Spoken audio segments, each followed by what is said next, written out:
not a religious thing. I just like to watch grown-ups fight over who's going to get closer to the toys.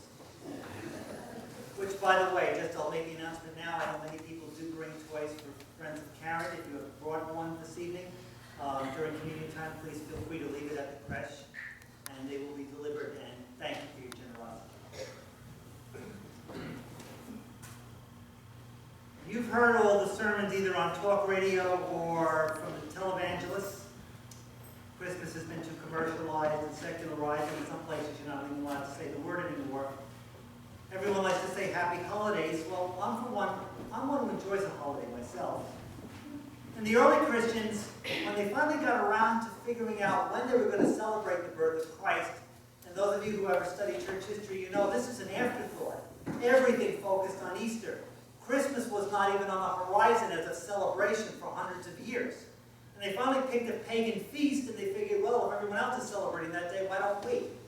So they picked the feast of the invincible sun, S-U-N, the solstice.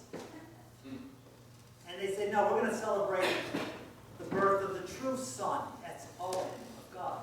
And that's why we picked this particular time. But I think more insidious, Christmas has become this private celebration. It's a time for families, and that's not bad. It's home for the holidays. Hallmark cards and those dreadfully saccharine movies on the Hallmark Channel. And what the TV specials don't appropriate, the travel industry does. But people would look at you very funny if you ever got together with your families, your coworkers, your friends, if you come to church on Christmas Eve or Christmas Day, and you were to remind people that this is nothing more than a preview to Easter. And that's what I wanted you to think about tonight. This is why Christians gather tonight. This is really a preview for the most important feast of Easter. We believe in the birth of the incarnate one in whom the final age in God's time has begun. We celebrate the birth of one who ultimately was destined to be crucified and glorified, in whose kingdom there will be no end, to use the words of the Creed. Tonight, we remind ourselves that redemption doesn't come from us. It's a gift given to us. In Christ, God has come among us. He has walked among us in a way that cannot be explained. It can only be proclaimed. So there was a disciple of Paul whose name was Luke. And he was asked, tell the story. How did it happen? How does the story of the risen Christ begin? And as Luke looks at all he was told, he reminds us that it begins in poverty. It begins in a premarital pregnancy. It begins in a world that only knows peace because anyone who was stupid enough to stand before the power of wrong got stomped on and silenced and crucified themselves. And a reminder that when human beings want to create peace, usually it's the peace of terrorism, not the peace of the heart. How does salvation begin? It begins in a totally insignificant village, a tiny little nowhere known as Bethlehem. Overcrowded because of political bureaucracy and a very powerful dictator really needed to know how many working poor there were so they could be taxed even more. Salvation begins at a time of God's choosing. The one who is different from us, who is divine, looked at a people who walk in darkness and finally says, enough. They have to be enlightened.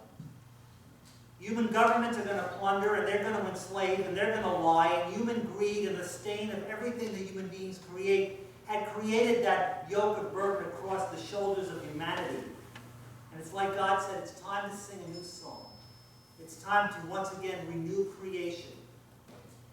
We're going to focus on someone totally helpless. So you know the story. A child who's put in a feeding trough.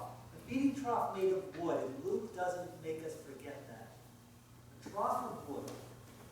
But it warns us that one day as an adult, not too far away from Bethlehem, in Jerusalem, that child as an adult would once again be placed on wood. He'd carry the wood on his shoulders, and he'd be nailed to it. And it's subtle, and it's there to remind us.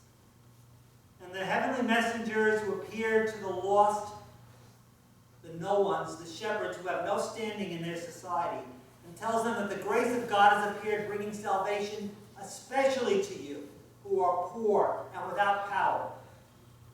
And that prefigures another cave, another group of messengers, not too far away again, in Jerusalem, who are going to tell a group of women, another social underclass who have no power, they're looking for the body of their teacher who was killed, and he tells them, don't look for his body here. He's risen.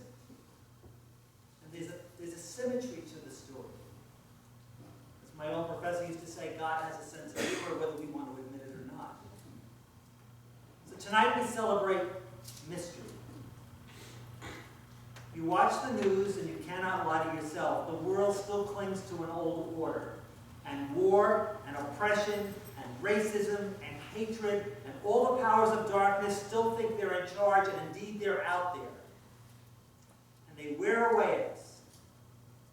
But we come together to keep faith, to stay up in the sacred space tonight, and we say to the word, those voices in the dark, not so much. God is glorified in his creation. Those who have lived in darkness have been given a great light. And what began in poverty and what might lead to a tortured death is ultimately going to lead to glory and life everlasting if we